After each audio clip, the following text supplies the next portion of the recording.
हाथ ऊपर करो। तुम सब पकड़े गए हो। यहां से जरा भी हिलने की कोशिश मत करना। पहाड़ों की तलहटी में बसा रामगढ़ नाम का एक छोटा सा गांव था जो मिट्टी के बर्तनों के लिए मशहूर था। मोहन नाम का एक ईमानदार और मेहनती कुम्हार अपनी पत्नी लीला और बेटे छोटू के साथ गरीबी में जी रहा था। वो मटके बनाता और बाजार में बेचने का काम करता था। लीला, इस साल हम मटके नहीं बेच पाए। पता नहीं ऐसा क्यों हो रहा है। इस वजह से मैं छोटू के लिए एक नया खिलौना तक नहीं ले पाया। आप हिम्मत मत हारो, हमारी मेहनत जरूर रंग लाएगी। एक ना एक दिन भगवान हमारी जरूर सुनेंगे। लेकिन वो दिन आखिर कब आएगा लीला? कभी कभी तो लगता है कि ये काम छोड़कर कोई और काम कर लूं। एक दोपहर गांव के सबसे अमीर और कठोर व्यापारी सीताराम सेठ मोहन की दुकान पर आते हैं। मोहन कुमार, मुझे तुम्हारी मिट्टी की गुणवत्ता के बारे में पता चला है। जी सेठ जी, कहिए यहाँ कैसे आना हुआ? मुझे शहर की नई दुकान के लिए 1000 खास मटके चाहिए। हर मटका बारीक नक्काशी वाला और एक जैसा दिखना चाहिए। क्या 3 हफ्तों में कर पाओगे? 1000 मटके? जी सेठ जी, ये मेरे लिए बहुत बड़ा मौका है। मैं आपको निराश नहीं करूंगा। आप चिंता मत कीजिए, मैं ये काम जरूर करूंगा। भरोसा तो मैं वैसे किसी पर नहीं करता मोहन, लेकिन तुम पर एक बार करके देखता हूँ। ये लो, ये तुम्हारी आधी पेशगी है। काम पूरा होने पर बाकी दूंगा, पर एक भी मटका खराब हुआ तो बाकी पैसे भूल जाना। अरे नहीं सेठ जी, आप फिक्र मत कीजिए, एक भी मटका खराब नहीं होगा।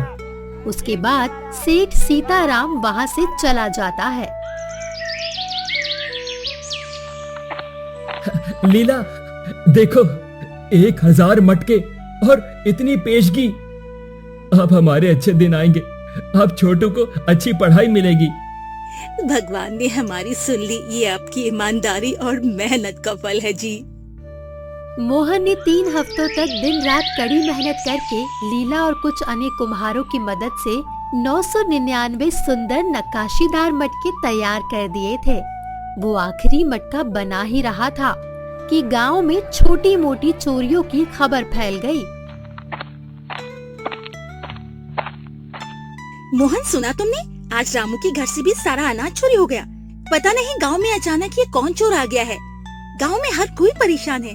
आखिरकार ये कौन कर रहा है? हाँ दीदी, मैंने भी सुना। भगवान जाने कौन है जो गांव में ऐसा कर रहा है। रात के सन्नाटे में जब गांव सो रहा था, मोहन अपने मटकों की रखवाली कर रहा था। तभी एक चोर आया और पलक झपकते ही मोहन को बेहोश करके सारे 1000 मटके लेकर गायब हो गया। मोहन कुछ भी नहीं कर पाया। उसके बाद जब मोहन को होश आता है, तब देखता है कि सारे मटके गायब है। अरे नहीं, मेरे मटके, मेरी सारी मेहनत। अब मैं सीताराम सेठ को क्या जवाब दूंगा? मैं तो बर्बाद हो गया। सुबह होते ही मोहन ने लीला को सब बताया, जिसके बाद लीला भी काफी परेशान हो जाती है। हे भगवान, इतने दिनों बाद तो मौका मिला था, लेकिन उसमें भी सारे मटके चोरी हो गए। अब हम क्या करेंगे? मुझे तो कुछ समझ में नहीं आ रहा है कि क्या करूं। सेठ जी किसी भी वक्त मटके लेने आ सकते हैं। नहीं नहीं, हम ऐसे बैठे नहीं रह सकते। हमें पुलिस को ये बात बतानी होगी। मोहन ने हिम्मत नहीं हारी और गांव के मुखिया और पुलिस को इस चोरी की सूचना दी।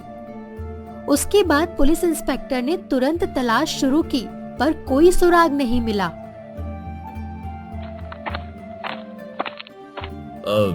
हमने बहुत ढूंढने की कोशिश की, लेकिन हमें कोई सुराग नहीं मिला।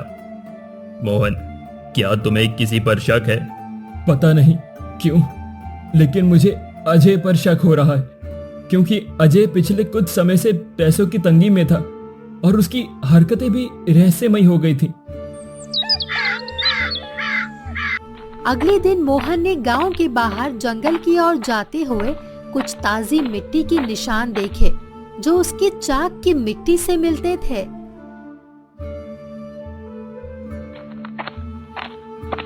इंस्पेक्टर साहब, ये देखिए, ये मेरी मिट्टी के निशान हैं। चोर इसी रास्ते से गया होगा। क्या आपको यकीन है मोहन? क्योंकि जंगल बहुत घना है। हाँ इंस्पेक्टर साहब, ये मेरी मिट्टी है, मैं इसे अच्छे से पहचानता हूँ। उसके बाद जब वो लोग जंगल में गए तो वो निशान उन्हें जंगल के एक एकांत हिस्से में ले गया, जहाँ एक पुरानी पत्थरों से बनी गुफा थी।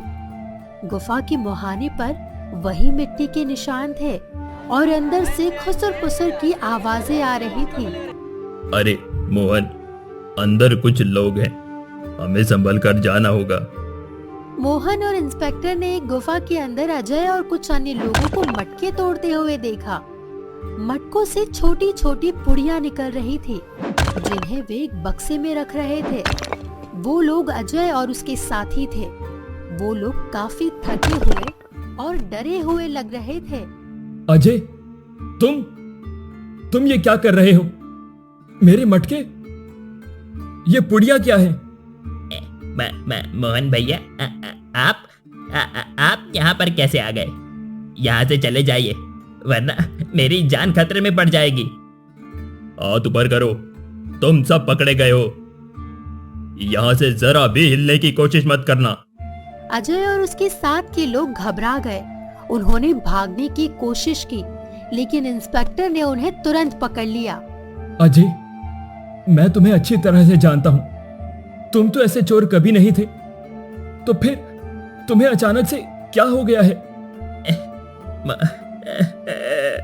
मोहन भैया, मुझे माफ कर दो, मैं मजबूर था। मैंने ये सब अपनी मर्जी से नहीं किया। बताओ अजय, क्या हुआ? क्या मजबूरी थी? मेरे पिता बीमार पड़ गए थे और इलाज के लिए पैसों की जरूरत थी। तभी मेरी मुलाकात एक अमीर और धोखेबाज सूदखोर कालिया चंद से हुई। कालिया चंद ने मुझे पैसे दिए, पर बदले में आपके मटके चुराने को कहा। वो आपकी खास मिट्टी का उपयोग एक दुर्लभ धातु को छिपाकर अवैध रूप से देश से बाहर भेजने के लिए करता था। वो मटकों के अंदर धातु को पीसकर पुड़ियों में भरता था। धनपत राय भी इस रैकेट में शामिल है। वही मटकों को बाहर भेजने वाला मुख्य व्यक्ति है। तो सीताराम सेठ भी इस सब में शामिल थे? नहीं मोहन भैया, सीताराम सेठ को इस बारे में कुछ भी नहीं पता था। धनपत राय ने उन्हें धोखे में रखा था। सेठ जी तो बस मुनाफे के लिए काम कर रहे थे। पुलिस इंस्पेक्टर ने कालिया चंद और धनपत राय के अवैध रैकेट का खुलासा किया और उन्हें गिरफ्तार कर लिया।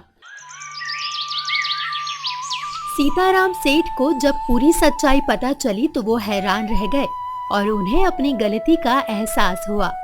अजय को उसकी मजबूरी के कारण थोड़ी नरमी मिली और मोहन ने भी उसकी मदद करने का वादा किया। मोहन, आपकी सूझबूझ और हिम्मत से हमने एक बहुत बड़े अपराध का पर्दाफाश किया है। आपने अपने गांव को बचाया है। ये सब ईश्वर की कृपा और अजय की सच्चाई से हुआ इंस्पेक्टर साहब। मोहन, तुम्हारी ईमानदारी, तुम्हारी मिट्टी ने मुझे बहुत कुछ सिखाया है। तुमने साबित कर दिया है कि असली दौलत पैसे नहीं बल्कि चरित्र और मेहनत होती है। सेठ जी, ये तो बस मिट्टी का कर्ज था जो मैंने चुकाया। रामगढ़ में शांति लौटी।